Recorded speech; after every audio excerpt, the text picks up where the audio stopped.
South Western Railway, believe it or not, is a train operator based in the southwest of England. It is spread out across quite a wide area, as you can see on screen. The larger stations on the network include Basingstoke, Southampton Central, Salisbury and of course Waterloo, to name a few. In today's video however, I'm going to be focusing on one particular area that faced chaos over the last month, right here between Winchfield and Hook. Make sure you watch right to the end where I go and visit the location myself. Obviously this video is a bit later than it could have been. I was too busy placing oak slabs over the ocean when this happened to cover it straight away. The heavy rain the southwest experienced during the 14th and 15th of January led to a segment of the railway embankment to slip and render 44 metres of the track unusable between the two stations. I assume we all know what railways look like, so that you will know that they are built on a combination of gravel and clay. They use gravel because it allows easy water drainage so that the lands don't flood. The rain however was so severe that it caused the 1830s clay embankment to slide from underneath the tracks and the gravel went with it.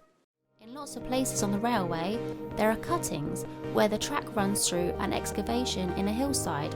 It's at places like this that landslips can occur. It's washed away or weakened at an embankment. With this happening right next to Basingstoke, one of the busiest stations on the network, a lot of customers were affected and South Western faced a tough decision. They could either close that part of the network, which would result in severe inconvenience and loss of money, or they could try and find a temporary workaround while the repairs took place. You may not be aware that a portion of the line between Waterloo and Exeter St David's is only one track which serves both directions. The way they have trains running both ways is by having little extra bits of track so that one train can pull off to the side to let another one pass before continuing on its own journey. One of the many places this occurs is here between Tisbury and Salisbury. If the landslip had happened on an area like this, their decision would be pretty easy. However, being near Basingstoke, there are 4 whole tracks. Would you look at that? This means that the company did have another option to make a temporary fix. So they have 4 tracks to play with. These 2 serve one direction and these 2 serve the other. The 2 middle tracks are for faster trains that don't stop at certain stations like Hook and Winchfield, and the 2 outer tracks are for slower trains that do stop at those stations. Because of the landslip, these 2 are off limits because it mostly happened along this track here, but also slightly affect the next track along. What they would do is close the first track and merge the second track with the third one, leaving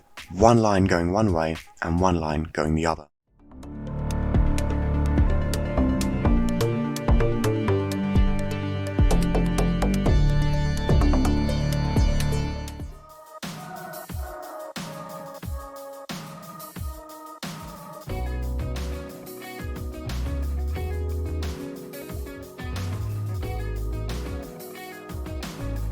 This was a fairly straightforward solution, however, it didn't come without its cons. They had to dramatically reduce their service from the typical 13 trains per hour passing through that area. Network Rail worked as fast as possible to raise this number, and even after they rerouted the tracks, still only 6 trains per hour could run by the end of the 22nd of January. Now, this video wouldn't be very good if it was just diagrams, so let's go and visit the site together. I don't really live near Waterloo, so I got on a Thameslink to Blackfriars and then got the tube to Waterloo.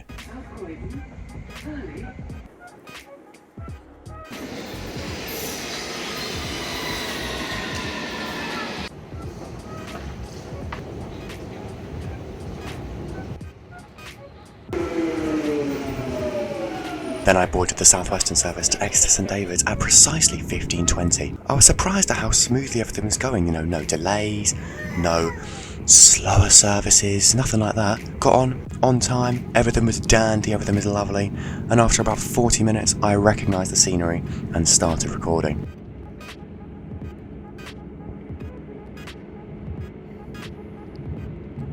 How is this a disaster for South Western Railway?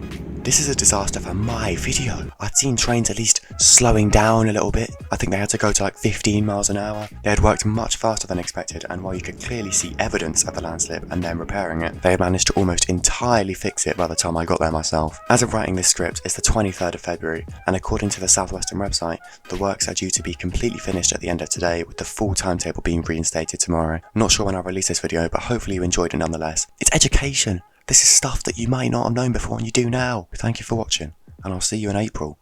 Bye bye.